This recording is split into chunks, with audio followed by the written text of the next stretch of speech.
안녕하십니까, 문틀란TV입니다. KBS의 한동훈, 이동재 두 사람 사이에 검언유착 관련 허위 보도의 전모가 시간이 가면서 점점 구체화되어가고 있습니다. 조선일보 단독 보도로 KBS의 허위 내용 제보자로 지목된 바 있는 중앙지검 핵심 간부 A씨가 당초 KBS 기자와 통화한 사실이 없다던 입장을 바꿔 28일 중앙일보 취재에서 KBS 기자와 통화한 적은 있다, 법리 자문 수준이었을 뿐 기사와는 무관하다며 입장을 바꾼 것으로 드러났습니다. 기사 쓰는 게 직업인 기자와 통화하면서 기사와 무관한 통화였다는 검찰 간부의 해명이 어딘가 궁색하게 들립니다. 더욱이 어떤 법리 자문이었는지 그 내용이 구체적으로 알려진 게 없어서 검찰 간부의 말을 그대로 믿기 어려운 상황입니다. 무엇보다 조선일보 기자의 두 차례 확인 질문에 오보 방송을 한 KBS 기자와 통화한 적도 만난 적도 없다던 입장이 며칠 만에 갑자기 바뀐 배경이 석연치 않습니다. 감찰이 시작될 경우에 대비해 통화 내역까지 감출 수는 없기 때문에 통화를 했다는 최소한의 사실만을 밝힌 게 아닌가 의심이 듭니다. 서울중앙지검에선 그간 검찰 간부 A씨에 대한 언론의 입장 표명 요구에 대해 중앙지검 차원의 입장은 없다, 해당 간부가 이미 사실이 아니라고 밝히지 않았느냐는 소극적인 태도를 보이고 있을 뿐입니다.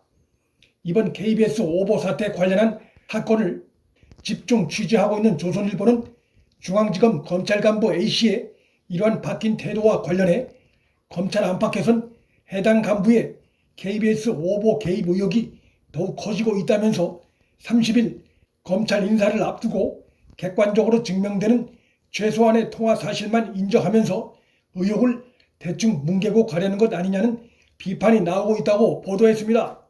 한동훈 검사장은 KBS를 상대로 제보자를 밝히라고 소송을 제기한 상태고, 검찰 안팎에선 검찰 간부 A씨 관련 의혹이 커지고 있어 이런 정도의 대처로 제기된 의혹들이 가라앉긴 어려워 보입니다. 조선일보는 28일 이 A씨가 이성윤 지검장의 핵심 측근이란 말이 돈다는 내용의 사설을 게재했습니다.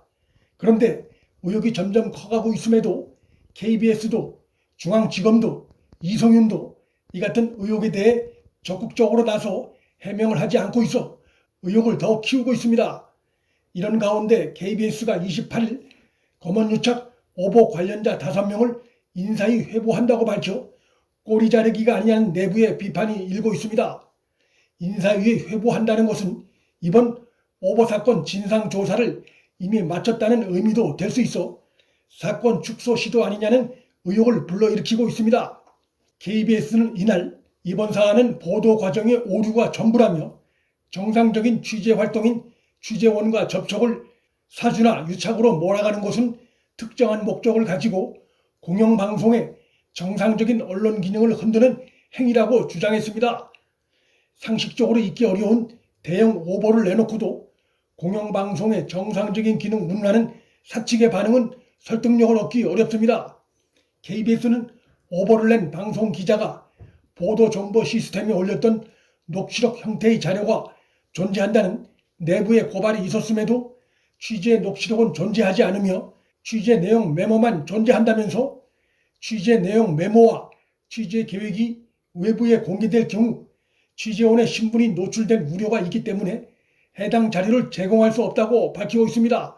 즉 오보가 나오게 된 허위 내용 제보자가 누군지가 이번 의혹의 핵심 사안임에도 취재원 보호를 이유로 밝힐 수 없다는 입장을 강조하고 있는 것입니다.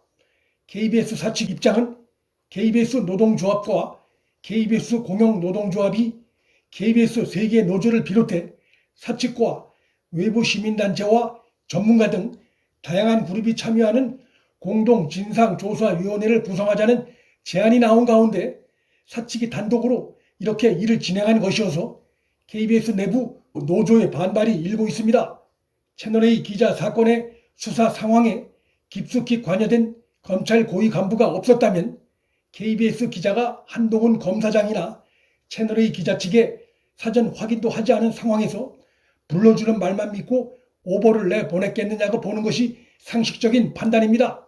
따라서 이번 사건은 취재원들이 누구이고 그들이 무슨 이유로 잘못된 정보를 흘려 오보를 유도했는지 밝히는 것이 매우 중요함에도 KBS 사측은 취재원 보호 등을 앞세워 속전속결로 이번 사안을 처리하는 움직임을 보이고 있는 것입니다.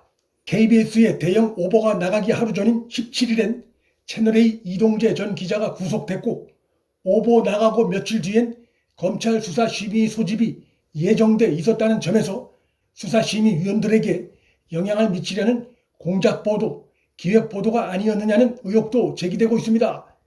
언론계에선 명백히 허위 제보를 한 자는 보호 대상이 아니라 수사 대상이란 지적이 거셉니다. KBS가 청부 보도 의혹에서 벗어나려면 허위 제보를 한 취재원들을 상대로 오히려 수사와 재판을 요청하는 것이 당당한 태도이지만, 그 반대로 사건이 아직 많은 부분이 안개 속에 가려져 있음에도 취재원 보호를 들고 나온 것은 진정한 진상규명 의지가 없다는 것을 드러낸 것이란 비판을 명키 어렵습니다. KBS 오보 사태 진상규명을 위한 특임검사 임명이나 특검 도입의 필요성이 더욱 커지고 있습니다. 사건을 축소하거나 은폐하려 하면 할수록 그것이 터졌을 때의 폭발력과 파장은 더 크게 나타날 수밖에 없습니다. 문틀란TV 여기서 마칩니다. 구독과 좋아요, 방송 공유는 방송 제작에 큰 힘이 됩니다. 시청해 주셔서 감사합니다.